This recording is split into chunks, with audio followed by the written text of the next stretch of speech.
Imagine this. Your child faces a tough moment, a setback at school, a fight with a friend, and you tell them, hey, we can work through this together. This is a chance for us to learn. These words, they plant seeds of resilience, support, and hope. But if we're honest as parents, we don't always choose this positive framing. Sometimes we fall into stories of frustration or hopelessness, saying things like, why does this always happen? You don't seem to be getting this. These statements, they're not just words, they're stories, they're narratives that grow deep inside of us. They're narratives that shape how our children see themselves and the world around them. Today, we're diving into how these narratives, both positive and negative, impact our parenting, impact our families, and our children's futures.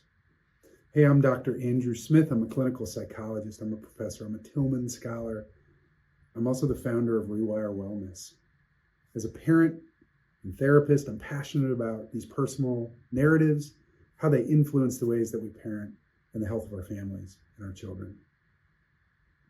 At REWIRE, what we've designed, it's intended to help parents craft the stories that they live and tell. Why? Because narratives reinforce and shape our children's sense of their ability to handle the challenges that come at them in the world, their resilience, their self-image. Through frameworks like redemption narratives, we teach parents in this REWIRE approach how to foster growth and hope, even in tough moments. And we provide practical tools for shaping strong, compassionate families. To help you get started, we've created a free guide with actionable insights and strategies. There's a link in the description. You can start with that free guide. You can also take a free relationship health assessment to get you started on a personalized plan. Just go to rewirewellness.co. So I'm going to lay out the roadmap for what I'll be talking about today. Number one, part one, the power of storytelling and parenting. Part two, redemption versus contamination narratives. Part three, how to model resilience through redemptive stories. Part four, breaking generational patterns. Part five, practical steps for fostering growth-focused narratives. So let's start with part one, the power of storytelling in parenting. If human beings are anything, they're storytellers. Across cultures and eras, storytelling has always been the way that we convey core values, key beliefs, and our sense of history. Think about stories that we read to our kids, like classics, The Little Engine That Could. It's more than just a story, it's a lesson actually in perseverance and optimism. As parents, the stories we share, even casually, shape our children to see themselves in the world. Each anecdote becomes part of a collection, teaching them who we are, what we value, and how we should view challenge. For instance, if you tell your child about a time you overcame a fear, it encourages them to face their own fears with courage. Our narratives, they're not just words, they're blueprints for how our children will navigate life. Let's move to part two, specific narratives. Part two, redemption versus contamination narratives. Psychologists describe two types of narratives that show up, redemption and contamination narratives. And I'd like us today to understand how to see ourselves in the ways that we're framing narratives in either of these buckets. A redemption narrative that I'll draw in a moment, it really reframes hardships as opportunities for growth. It's the story of struggle that leads to resilience, a journey from adversity to triumph. A contamination narrative, on the other hand, turns setbacks into proof of inevitable failure. It paints challenges as permanent roadblocks, creating a sense of helplessness. I want to draw for you what this looks like.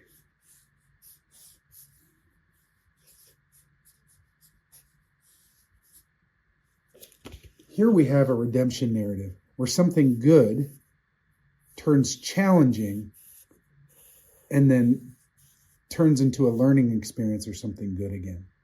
Built into this is the experience of struggle and the experience of hardship. Instead of this experience of hardship being indicative of something that's failing or contaminated. A contamination narrative, on the other hand, is something good turned challenging, turned bad. It doesn't have this other part of the arc in the story to it.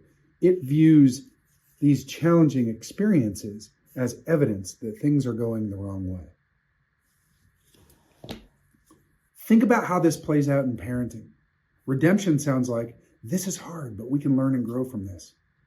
Whereas contamination sounds like, this always happens. You never get it right. This is just proof that you're failing.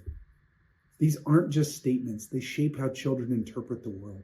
Contamination narratives often lead to self-fulfilling prophecies, where kids internalize failure as inevitable. Redemption narratives, however, teach kids that setbacks are part of the process, stepping stones to growth and resilience. I want to just take a pause right here and ask you to look inside. Part of the rewire process is deep self-reflection that tries to root out the true kinds of thoughts that we're having about ourselves and the world around us, including our children. If there is a chance that there's any part of you that is harboring thoughts about challenge being indicative of failure or somehow the well-being poisoned, I want to really encourage you and challenge you to draw that out so that you can start the process of reframing challenge as part of the process, discomfort as part of the process. Okay, let's move to part 3, modeling resilience through redemption narratives. This is how we start to shift gears towards a redemption narrative in the lives of our families. Let's look at an example. Your child comes home upset after failing a math test. A redemption response might be, I know this feels discouraging, but let's figure out what went wrong and try again. This is how we learn. A contamination response might sound like this. You always fail at math. Maybe this just isn't your subject. The first response, it builds resilience and teaches that failure is temporary, a step in the learning process. The second response builds shame and hopelessness, making it harder for your child to believe in their ability to improve. Part 4, breaking generational patterns. Many of us carry stories that we heard growing up, stories of criticism, blame, or even abandonment. Separation and divorce in family histories is a chain that science shows us is hard to break. Part of the reason for that is these narratives start to feel impossible to escape. They start to feel like the natural reality, but they don't have to define us moving forward. Parents who choose to rewrite these patterns intentionally choose hope and resilience, this redemptive narrative. They actually become heroes in this family system. And I want to encourage you in that direction today to break negative cycles and put down new legacies around commitment and meeting challenges with connection and shared mission. Redemption narratives, they're especially important in co-parenting navigation during or after separation or divorce. And I want to speak to this specifically because these are really painful breaches and divides in trust in the social contract that reverberate into the future for lots of families. When parents choose collaboration over conflict, they teach children that relationships can evolve and remain strong. It doesn't erase the pain of change, but it reframes it. Kids can learn that while relationships may shift, love, respect, and beauty can still endure. But we have to be really intentional to choose narratives of redemption, that this part of the story is not the end. It's not this. There is beauty and redemption to be found in the future of this family, even though it's changed shape. Now let's move to part 5, practical steps to foster redemptive narratives. How can you start fostering redemptive stories in your family? It starts with this piece, normalize struggle. Share your own experiences in overcoming challenges. Number 2, frame setbacks as opportunities. Ask, what can we learn from this? Number 3, reflect together. Talk about highs and lows of each day. And number 4, practice gratitude.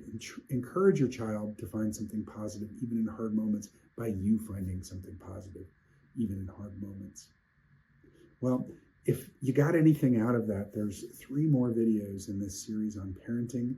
You can also link in the description to our website at rewirewellness.co, where there's a free guide that you can start practicing some of these, implementing some of these skills that I'm talking about here today right away.